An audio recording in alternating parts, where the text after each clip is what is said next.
All right.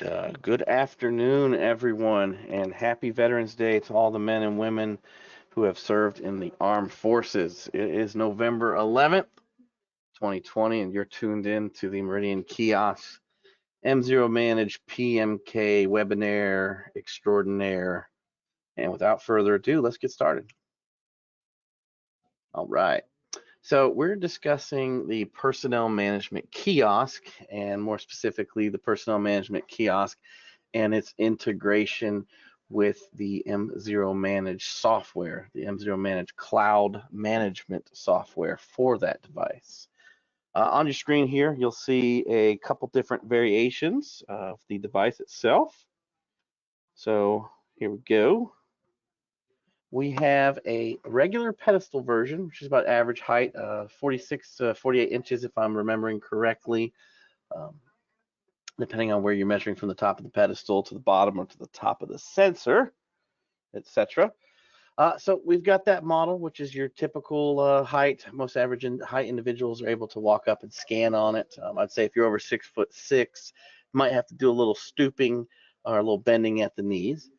We have a child height model, which is significantly lower to the ground. I've heard some great feedback from real life customers about the child height model, specifically those in educational background, those who are using this in nursing facilities, senior care centers, etc. They say especially people with mobility issues who are confined to a wheelchair are able to use and scan in on this child height device with super ease. As far as the pedestal with LED, it's the exact same as the pedestal version on the far left. It just incorporates an additional illuminating factor, so a little ring around the top of the head unit or the top of the pedestal where the head unit attaches to the stand. Adds an additional LED light, green for good, red for high temperature, etc.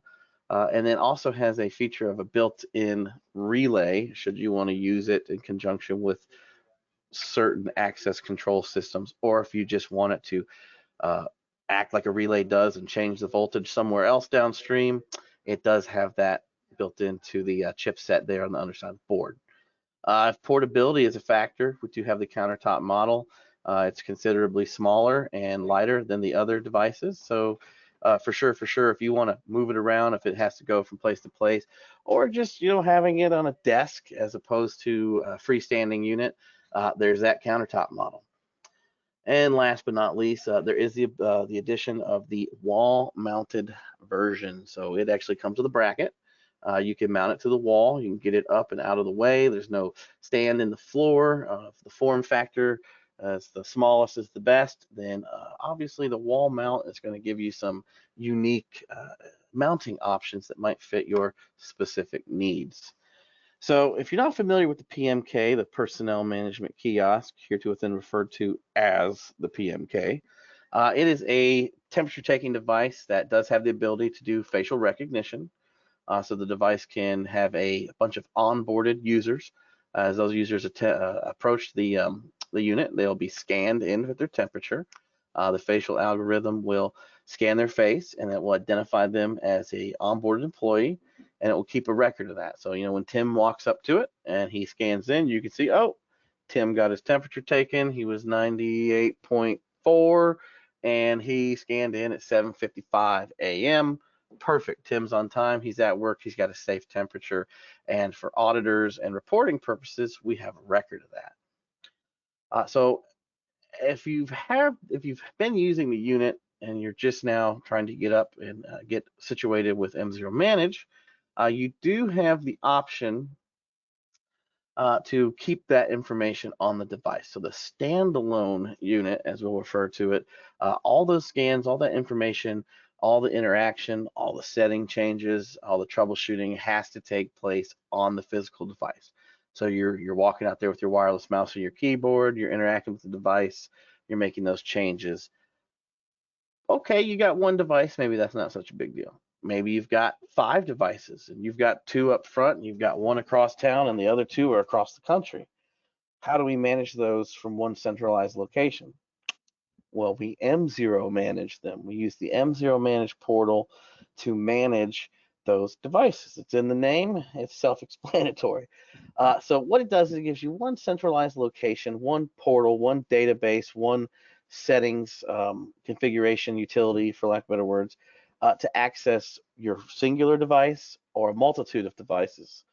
It gives you one place that you can interact with these kiosks. You can add faces to the cloud, and it pushes out to all the connected devices. You can change the settings. It pushes out to all connected devices. You need to pull reports from your entire facility. All 5, 10, 15, 20 kiosks will report up to the cloud.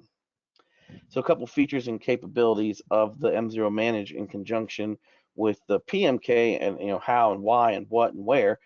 It does give you the ability to upload and edit a list of employees in the cloud. So you have one place that you're adding faces, that you're changing names, that you're adjusting ages, etc.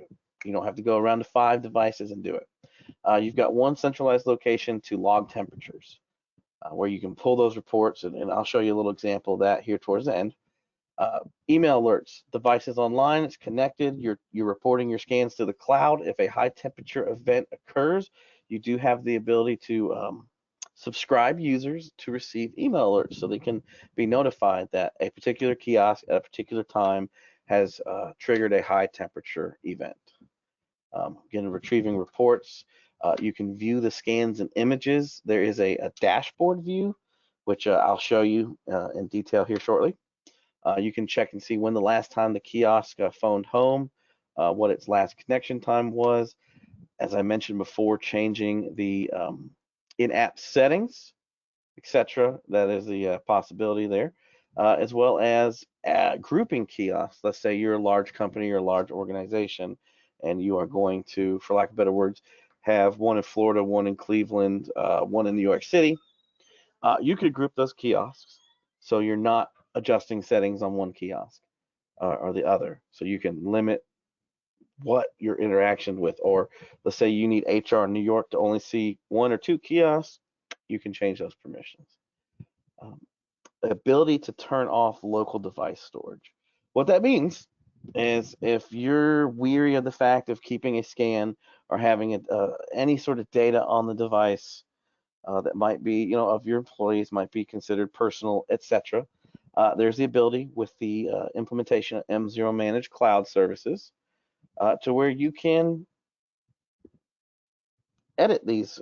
You can edit it so where it will delete the photos off the device when they successfully export to the cloud. So you can have it remove anything off the device. If you're afraid someone's going to run into your front lobby and grab the 45-pound kiosk and run out the door with it, I would say that's probably a highly unlikely event. There is the ability for you to secure the unit to the floor with a couple of bolts, as well as having the local device storage turned off. So I touched on the facial recognition. If you don't plan on using facial recognition, then you can go ahead and grab a drink or a coffee real quick. If you do plan on using facial recognition or you're curious about it, please sit, relax, and we're going to go over a couple things. This is designed to make it as seamless and easy for you as possible. So first things first, the image that you supply to the facial recognition algorithm is the crucial point, or is the crucial part of this puzzle. The better this photograph is, the more accurate, the faster, and the better, and the more confident that your facial recognition is going to be. This is our passport style, government ID style photo. Our individual here is looking straight forward. Their head's not tilted. It's not bent to the side. It's not looking up. It's not looking down. He's not looking over his shoulder like a Sears photograph glamour shot. He's looking straight into the lens of the camera. The smile's fine. There's nothing saying you can't smile. There's nothing saying that you can't just have a plain nondescript look on your face. That's fine. But all my photography people out there are going to know about the rule of thirds. So if you notice here, these little individual lines, some screens might not see it, or the bandwidth quality of the call. Anyway, so there's lines that divide this photograph vertically and horizontally into thirds. So 3 times 3 is 9. There's 9 boxes or squares, rectangles in this case. So my rule of thirds is telling me In my lower third, I'm capturing the chin, I'm capturing the neck. In my central third, I'm capturing the eyes, I'm capturing the nose, maybe part of the smile, and I'm getting from ear to ear. And in the top half of my third of my photo, I want to capture the scalp, I want to capture the forehead, the brow region. I want to get a good solid record. I want to get a good solid photo for this individual.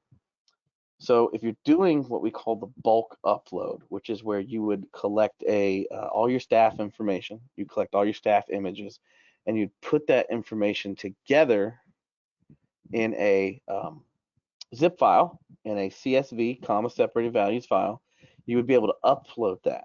So what that does is it sees the employee identification number, the employee ID number that you would supply in your form. You would name, let's say this is Tim. So Tim would be employee 1999, 1999. If there's a photograph named 1999.jpg or 1999.png, has to be one of these two formats. If there's a photograph in there, name that. And on the record for Tim, it says Tim's age, his email address, and then his ID number of 1999. This photograph will be associated with that record, and that record will automatically be created, and that employee will be automatically added. A couple things about that. When you're zipping it up, if you're zipping up the images, be sure that you do not zip a folder, but you zip the images within it. If the program sees a folder in the root of the zip file, it will fail. If you double click your zip file, you should see the images. You should not see a folder. Of course, if you have any questions or issues with that, our support staff and our team will be happy to assist you in creating that. I'll go ahead and say I use 7-Zip. It's free for Windows. I've used it in professional fields for several years. I find its command line and other features super duper easy to use and just it gets the job done. It supports several different types of archiving file types. So 7-Zip, if you're not sure how to do it, WinZip if you must. The file size per photograph cannot exceed 500 kilobytes. So keep it under 500 kilobytes. You don't need to go out and get a digital SLR camera and snap a big picture. That is not necessary. You can use a webcam I use my HP EliteBook laptop to take pictures for testing, and it works fine. It's been working fine. Even when I shaved my beard off, grew it back, it detected me. It was just fine. Again, going back to the large photos, 4,000 pixels tall by about 2,600 pixels. That's huge. Our image example here, I would say probably 1,200 pixels by about 800 pixels wide. As long as it fills the frame like this, it's clear, and it's a passport style photo, that's all you need. I mentioned before about the face tilt, the angle, the pitch, looking forward straight into the lens of the camera. Pretty straightforward. Just get a good record, a good passport government style photo. You cannot, it will not work. It will not detect the face. It throws off the facial algorithm if you have a noisy background. I would not take this in front of a paisley print wallpaper. I would not take this in front of something with a lot of lines, with a lot of busy geometrical shapes. I've seen some brick walls used as backdrops. And like I said, if you're only seeing this little bit here and there of the old brick wall, you should be fine. But yeah, definitely as flat, matte of a surface as you can get, that is going to be the best bet for you. And then last but not least, the algorithm and the math, the processor, it can't handle any more than 20,000 unique faces. So if you think that you're going to have a singular kiosk or a kiosk deployment that needs more than 20,000 faces, please be sure to let your sales representative know. If they have to get with the technical team, trust me, they will do so, and we'll get something worked out for you. I want to talk to you a little bit about the video library, the resource guides. Online, if you go to meridiankiosks.com, Meridian Kiosks, it's plural. Sometimes people spell it kiosk. It's meridiankiosks.com. You'll see across the top of the menu bar, you will see a menu that says temperature screening kiosk. Under that, there's the frequently asked questions, also known as FAQs, and the resources page, as well as webinars of times past. So you can actually see that previous webinars, previous questions asked, interactions, etc. You can see resources. There's a bunch of technical documents. There's a bunch of diagrams, as well as the videos and the frequently asked questions. The ticketing system, the knowledge base, it's all there for you to look at. Videos will be instrumental in helping you get set up, especially if you're not a technical user. This is your first time unboxing something of this caliber. We do have that resource library. Your sales representatives can definitely provide you with some of that information if they have not already. So we're going to talk about the portals. So there's two portals that we want to deal with, and then we're going to go into a little demonstration for you. So basically, you've got two portals. I would say probably 10% of the time, you're going to be dealing with what we call the MzeroManage server portal. This is where you group kiosks. This is where you add kiosks. This is where you can manage user permissions, things along that lines. Most of your meat and potatoes, so to speak, is going to be taking place here in the MzeroManage view, And so without further ado, let's do a little demo. Give me 1 second here while I switch screens.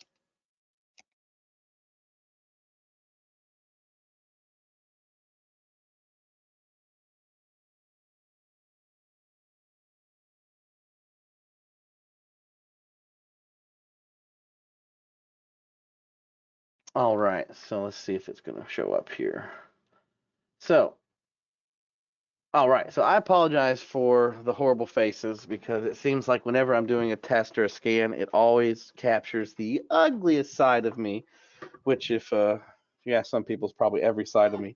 So right now, I'm just going to take a couple scans while I'm talking to you, and you're going to see them populate. See, look at what I tell you. Look at that horrible face I'm making. And I'm just talking. I'm just talking and scanning in. So as I scan in on the device, those scans will populate here in the dashboard. So within a few seconds, those scans have uploaded to the cloud, and I can see them here on my screen. So this is my dashboard view. This is where my quote unquote live view occurs. I can look at scans. I can, whoa, look at that guy. I can blow it up. I can take a look at it. Of course, I'm keeping some information there. But this is fun. Here's a fail scan. This is where I put I microwaved a piece of wet paper towel for 2 minutes and then held it up to test some reporting features. So this is I have failed my temperature face. But yes, so these will populate in real time. You can see them up here. Then we get our entry report. Click, there we go. So our entry report, this is where I can use the graphic user interface to search. I can see, okay, let's see how many guests I had. Okay, no guests scanned in today. Let's see how many times I scanned in today. Okay, so you can see me, it captured me from across the room, caught me on the move. But yeah, so I can go through here. I can do some scanning. I can say, well, I want to see the entire week. Maybe I want to see the last 30 days, something like that. So you get the ability to edit, or I should say, select some parameters from there, as well as if you're a data whiz, if you like Excel, which we love Excel. Excel's excellent. You can export this information here as a CSV. This can allow you to take the raw data and do with it as you please. If you need to pass it up your chain of command, or if you just need to keep a record set every couple of weeks or so for a potential audit. So we mentioned changing some of the settings on the device. So you get a nice little setting application here. QR codes coming soon. We'll talk more about that in some future webinars. But being able to go through here and change settings, customize it. I can change these settings. I can, okay, I want it to be a little bit more confident on the facial matches. I submit it, 1, 2, 3. All my connected kiosks have now taken that change. Same thing with the body mass and the temperature. If it's a little hot in my building and everybody's reading a little warm, I could lower my compensation by a degree. I could shoot that out to all my devices. I'm gonna change that back because we don't want that. But I can shoot that out to my devices. I can make those changes. I can turn on my fan, which I won't because my unit's very noisy. Let's see. Changing the temperature entry. Okay, this is one thing I want to touch on. Stranger entry and stranger record. We advise starting with these two boxes checked. So I definitely want my stranger entry and my stranger record. I want to make sure I get my scans. And I don't want to hold up the line, so to speak. So I can change my settings. I can interact with these settings. Heck, I can mute the thing. I could put, in there, I could lower it to 1. It won't do 10,000, but I can change my volume remotely. I can check my kiosks. Stop asking me for my password, please. So I can check the kiosks. I can say, oh, this guy 731 hasn't connected. I must have a network problem. Or I can see, here, oh, this guy here, this connected since 925. I can, check on the status of them. I name mine certain locations, like my test unit. I can sync my face database.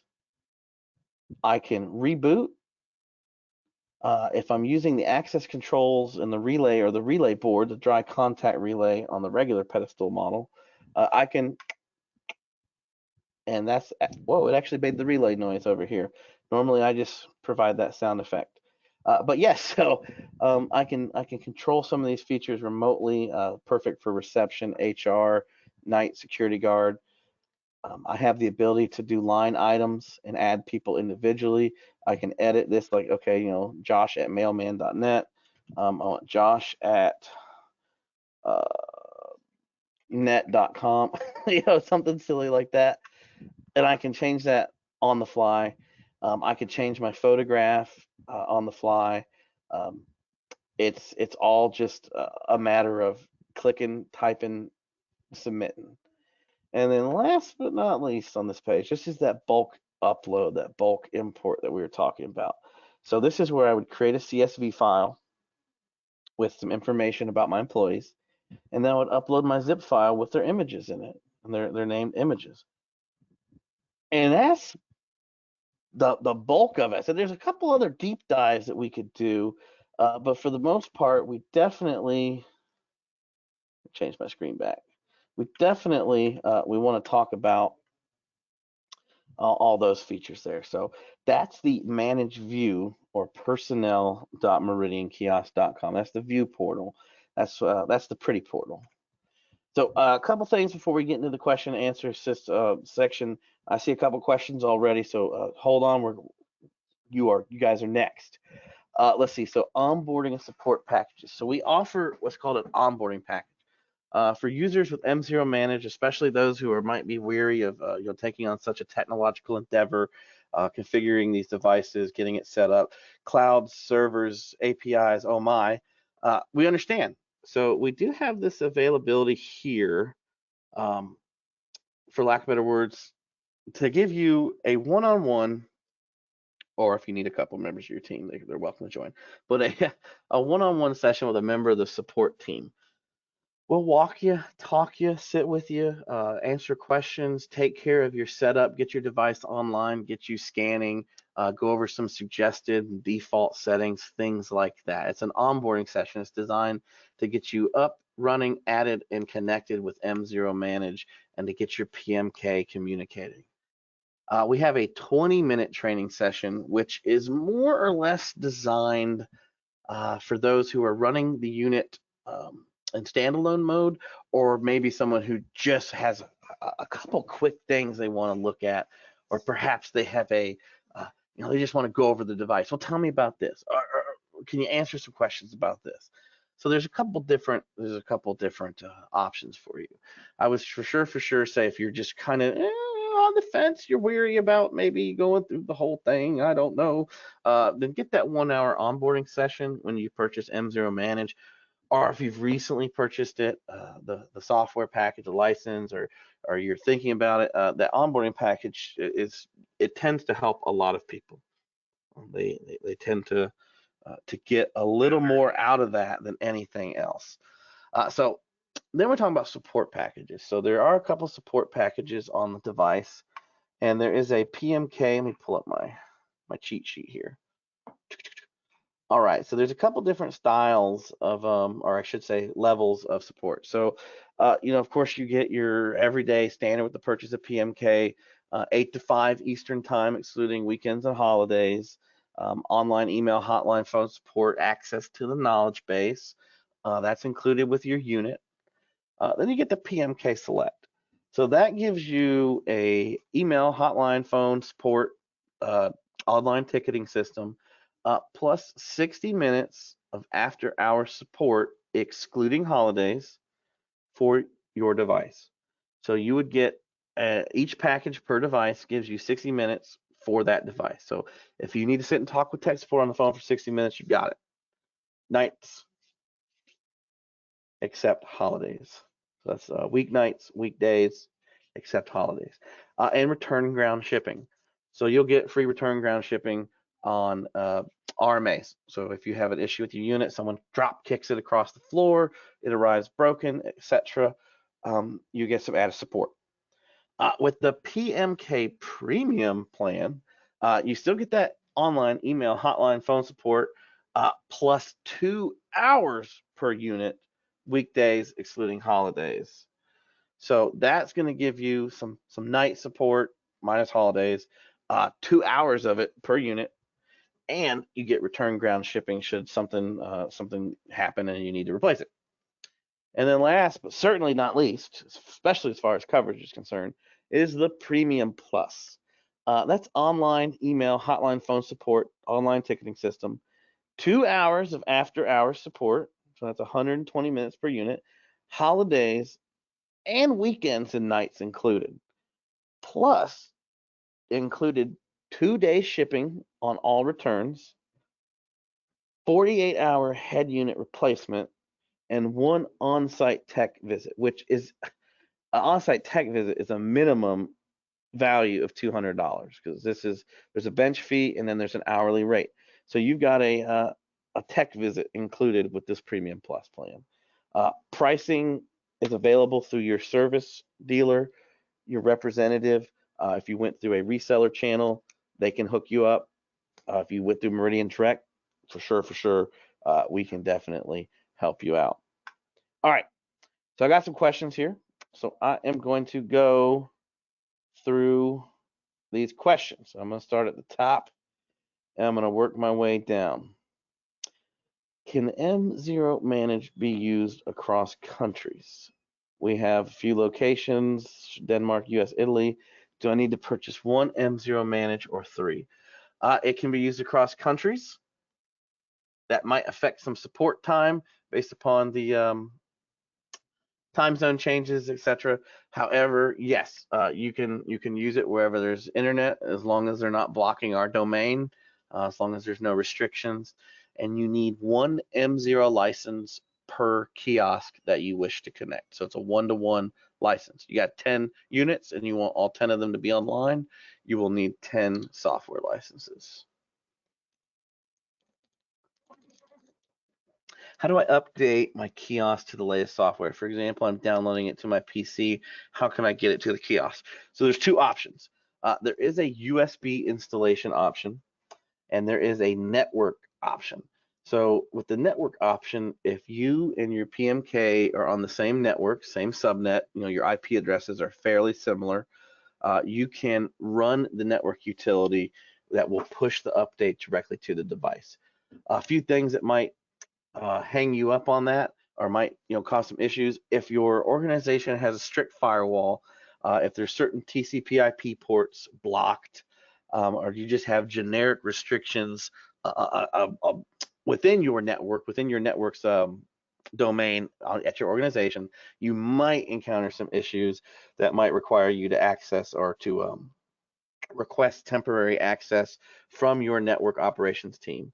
So that's results may vary, but for the most part, unless you have a very strict network or an older computer, it does have to be Windows because it does use Windows batch file to automate some of that process. So you've got the network updater, Windows only, or you can use a USB thumb drive to get that update pushed out to the thumb drive, and then you will also be able to, for lack of better words,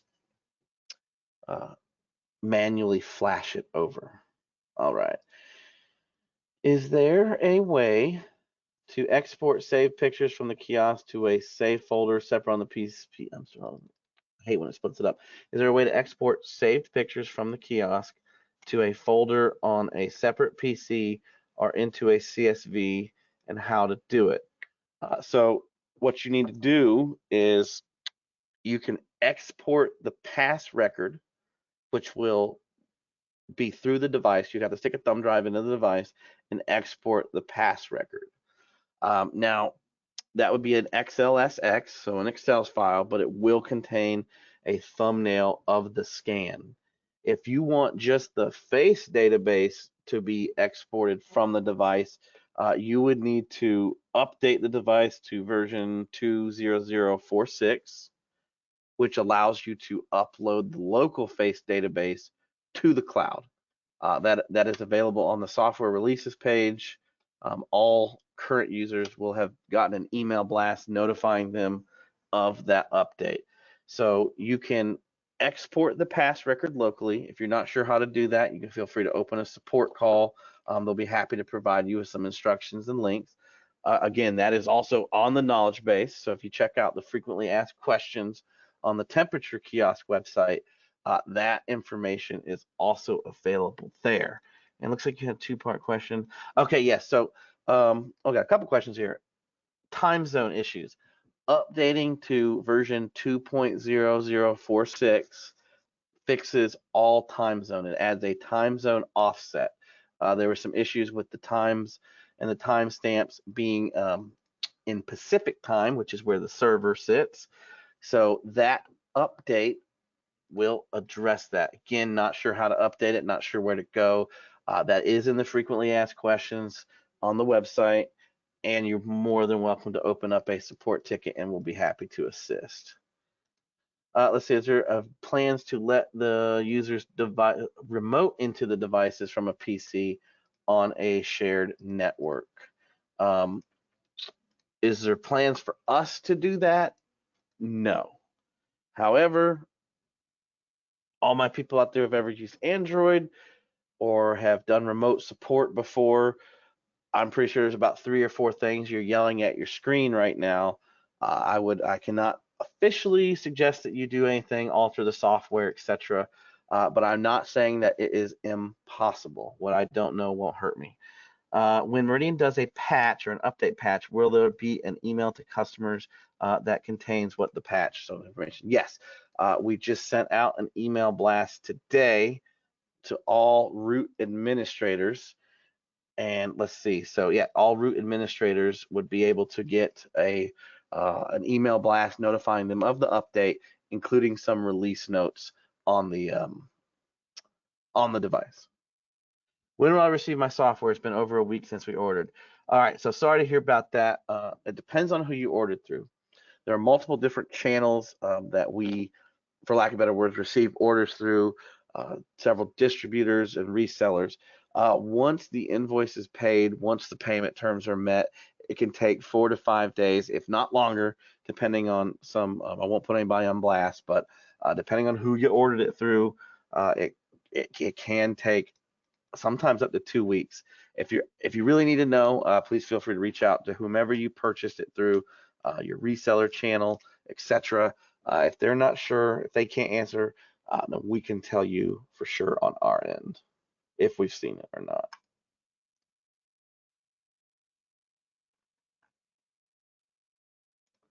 So again, if you're not finding your software, please reach out to your reseller and ask them where it's at. Can we have multiple users in the personnel website? Yes, if you need additional users added once you have the software, you just need to open up a software support request and just say, hey, I need Jim Smith. Here's his email address to be set up to access reports. So just feel free to add a help desk ticket and they'll get it in there. Oh, hey, good question. I see the latest update supports a printer. Can you talk about that? Yes. So we have built in the support for a couple different label printers. Really quickly, you can configure it as such to use the USB drive or the USB port on the bottom of the unit, which is probably tucked away inside your pedestal stand. You can use that USB drive to interface with a label printer So when an individual has a good temperature and they're scanned in, it will print out with the date and the time and a nice little 2-inch round label that says, "Hey, I've had my temp checked." So if you're curious about that, a lot of the information you can get would be contacting your sales representative. They will have, believe it or not, they'll have more information about the availability of that printer and which models than we do right now, because that's a very new thing. But it's very interesting. We've got a couple hospitals trying it out. They love it, absolutely love it. They can't get enough labels because they love the labels. All right, let's see. Let's see, is Personnel a live website? Can you get results in real time? I would say, depending on your internet connection, I've gotten a scan as quick as 3 seconds after scanning it. So as long as your device is online, your ISP is providing network connectivity with it, and you've got a pretty fast connection, you're going to see those scans relatively quickly. So it's about as live as you can get. It's more live than radio with their 8-second delay. All right, so I don't have access to the kiosk tree. Don't drive in the kiosk requires a security Allen key. Was that provided with the kiosk? Some distributors were including the T27 Torx security bit, and I'll say that again slowly. It is T27 Torx. That's Torx. Tango, Oscar Romeo, X-ray. Torx security bit. You can get them at Lowe's, 5 for $5. You can get them off of Amazon, pretty readily available. So depends on who your reseller was or when you purchased your unit. Some are coming with those keys, some are not. A lot of them were falling out during shipping because the tape was not good. Let's see. Can we add questions to ask staff? I'm entering based on it. Can it be set up to deny staff from entering depending on their responses? Can there be override abilities? With the Android device, no, there's no built-in function. There's a couple of third-party solutions. We've partnered with HB Next. That's like H is in hotel, B is in Bravo, Next, N-E-X-T. They have an application called Clear2, which does provide some of those questionnaires. Coming very soon, we're going to have a Windows-based version of the PMK, and it will feature all those responses in there. So right now, third-party applications that we are partied with will allow you to do that. Is there a fob option?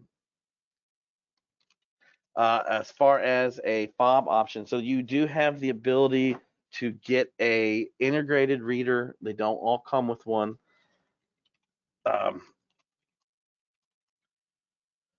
It's I'm trying to think of the name of it. Proxy Point. It only supports the MyFair card. It only ever supports that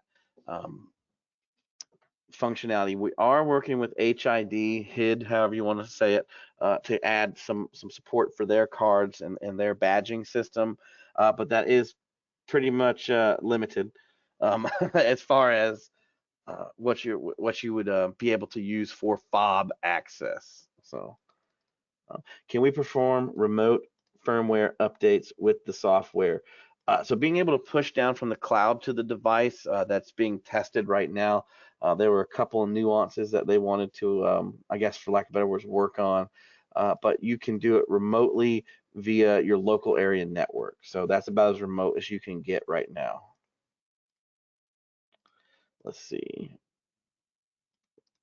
So if your sales rep hasn't heard back from the company, reach out to sales at MZero. Just tell them who you're working with or who you purchased it through. Chances are something's missing and they've probably tried to reach out. So if you're having sales issues, sales at MZero, that's MZERO.com, and they'll be happy. Chances are one of our representatives is a liaison for their reseller channel, and they'll be able to find out.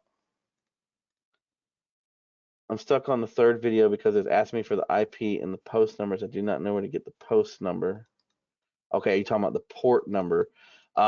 Okay, yeah, it sounds like you're running an older version of the software. So if you're having issues, if you're stuck, open a support ticket, and then we can get connected with you, because you definitely want to update your software. If it's asking you for port numbers, you're running 1.7 something, and we need you to be on 2.0046. So you definitely need a software update. Let's see, what is the size of the Torx? So T27, so that's a T27 Torx, and it has to be security bit. I'm gonna send that to everyone. So it has to be a security bit. The regular T27, like for removing, I think I used one taking a valve cover gasket off of a engine one time. I needed some Torx bits, and they are not the same. One has a dimple in the end that will not seat properly unless your bit has that dimple. If you've ever looked up at the bathroom stalls, 9 times out of 10, they have one of those weird star pattern screws with a little dot in the middle. That is a Torx security screw. So that's very much similar to the type of screw head as opposed to Phillips flathead, etc. So it kind of looks like a star, and it's got a dimple, or, well, it's got a dot in the middle of it, which if you're looking at it from the other way around, it's a dimple. All right, so I have no new questions. I apologize if I talked a mile a minute. Sometimes that's the way it goes. Okay, we got another question.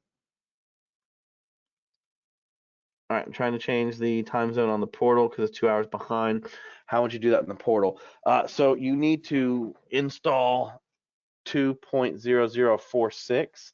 This adds a time zone offset adjustment to your scans. So originally, everything was inheriting the server time, which was Pacific Coast time here in the US.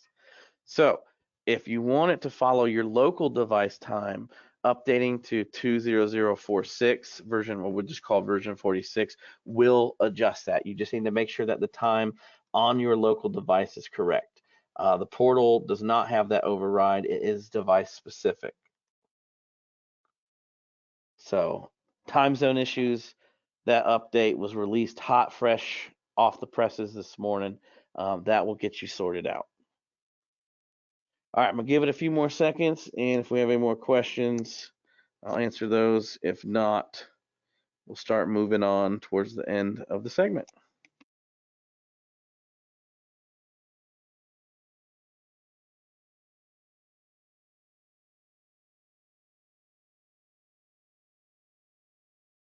All right, let's see. Got one more question. What were the 2 fob systems that should work?